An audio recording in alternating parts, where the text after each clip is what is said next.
Well, hi there, Jose Quiñones, the CNC Dude here. Hey, today I want to talk about BLDC motors, that is brushless DC motors. I have been working with these guys for the past 5 years and they're a lot of fun. Plus, when they're going very fast, they sound like you're in a dentist's office. So who wouldn't want to talk about BLDC motors? Anybody ready for a root canal? This is a brushless DC motor, this is a brush DC motor. Obviously, the first item we need to consider is the concept of the brushes, because a brushless motor doesn't have any. I am going to open this guy apart. I have already taken this apart, obviously. I removed the ball bearings. These are the 2 ball bearings. This brush DC motor also has ball bearings. There is one here. There is one on the other side here that you cannot see.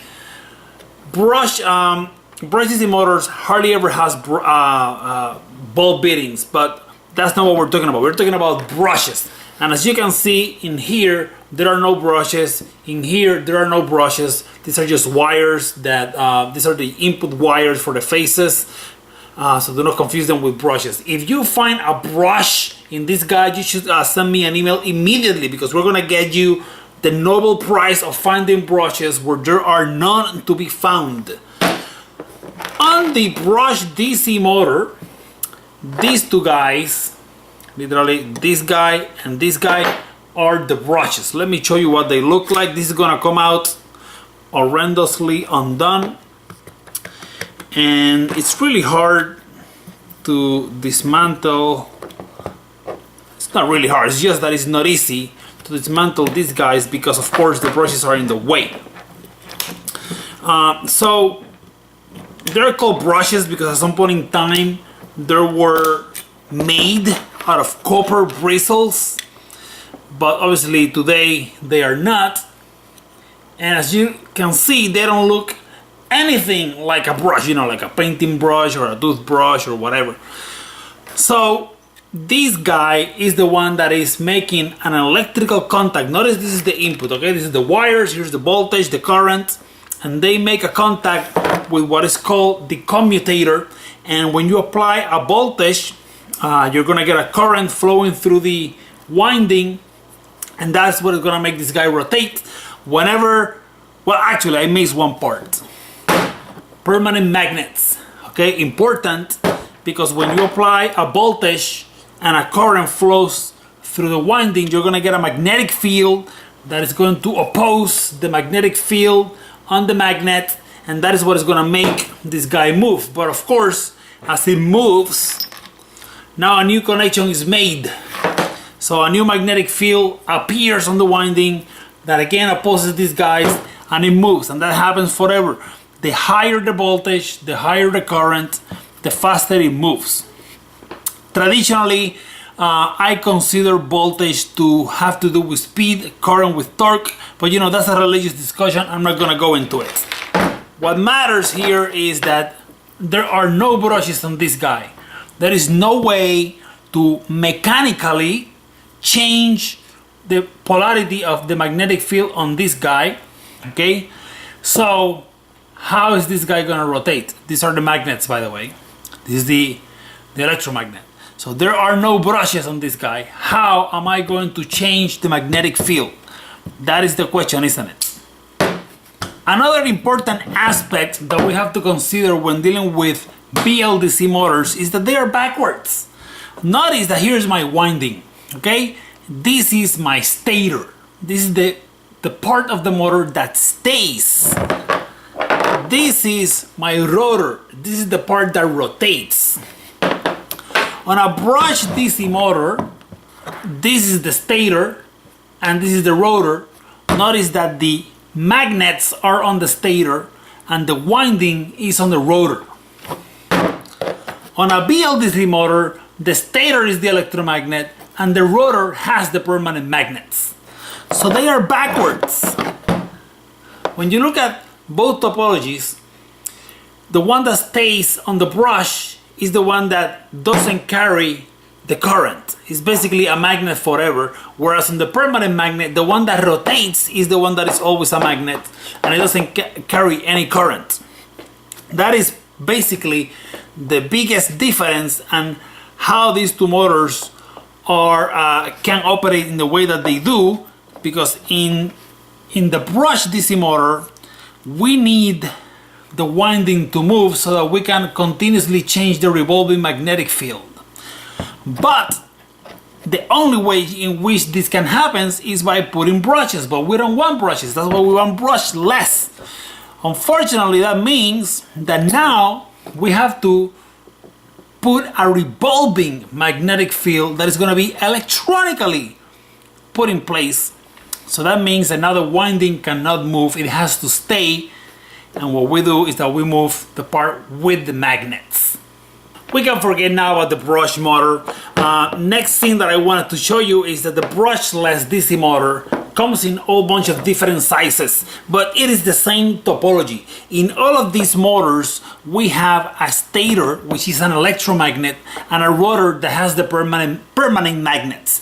It may be that the number of pokes on the rotor are different and the number of magnets are different. This one I think is busted as well.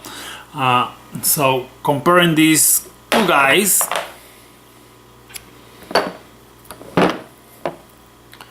you see, they are similar in the concept, but of course the number of pokes is different, the size is different, most likely the wire diameter is different, the number of turns is different. Same applies with the magnets. So the technology is very scalable and you can make them in whatever size that you can. Talking about how different motors are basically the same thing but just change the size and a few things. Be aware that although these two guys were designed to affix propellers so that you can basically propel, thrust up your flying vessel like a drone or a helicopter, for all practical purposes, this guy could have been anything that you can imagine. And somebody already did that, and instead of putting a propeller, they put a wheel. This is the exact same motor that you find on the hoverboard. Yes, the same contraction that has unfortunately caused some folks to lose their homes. Under defense, that was not the fault of the motor, that was the fault of the battery, which were not properly designed into the system, and unfortunately such an amount of energy density can wreak havoc if not dealt with properly. But this motor is a tremendous example of how you can change the exact same topology to do something completely different. In this case, the wheel is meant to move, in this case, a human, but this could be a robot wheel for all practical purposes. The difference is the number of pole pairs on the wheel is going to be far greater than on the drum motor, and the reason is that you want the wheel to move much slower than the drum wheel, the drum propeller. The drum propeller is supposed to go very fast, the wheel is supposed to go rather slow. Not too slow, but not super fast.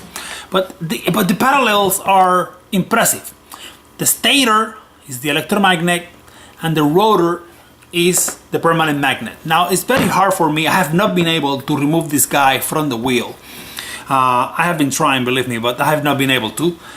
But I assure you, the wheel is mounted into the aluminum part. I mean, literally rubber was welded or poured into the aluminum part that holds the permanent magnets, and that is what rotates, which is very hard to do once it is disassembled. But if you put it back together, this guy is stationary, okay? This is where you're standing on, and then the wheel rotates and it propels you forward. Well, YouTubers, a few days have passed since that last portion of the video, and it's already fairly long, so I'm going to cut it here. But before I go, I wanted to mention that I was able to remove the rotor, the stator from that wheel assembly.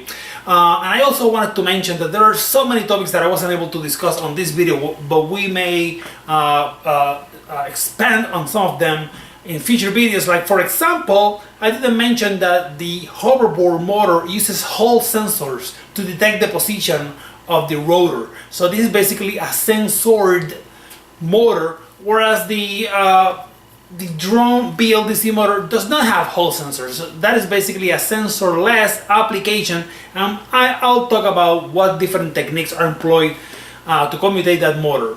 Also, there are other different things that I didn't have a chance of mentioning, like the fact that all of the motors that I showed have the rotor, or I should say have the magnets on the outside. So that's what is called an outer cam motor, but there are motors that have the magnets on the center. So BLDC motor technology is something that is getting started. Lots of extremely exciting stuff going on, so I'll come back and touch on some of these topics. Also, we'll talk about the electronics, different computation schemes, and different cool things that you can do with motors. I do want to thank you for tuning into this video and checking out my channel. So, hey, if you have questions, feel free to comment below, and I'll see you on the next one.